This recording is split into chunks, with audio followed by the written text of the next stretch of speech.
சரி, ஜெயிக்கணும் அப்படின்னா கண்டிப்பா அமைதியா இருக்கணும். அமைதியானா எப்படி? யார்கிட்டயும் பேசாம அமைதியா இருக்கிறதா? கண்டிப்பா இல்ல.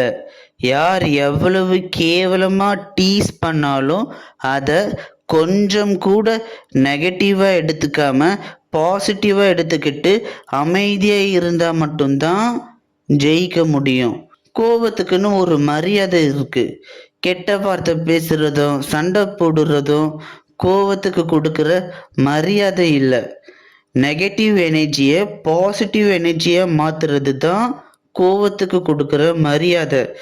10 பேர் முன்னாடி 4 பேர் என்ன கிண்டல் பண்ணி அழ வச்சாங்கன்னா, அந்த செகண்ட் என்ன அழ வச்ச அந்த 4 பேருக்கு கெத்தான ஃபீல் இருக்கும்.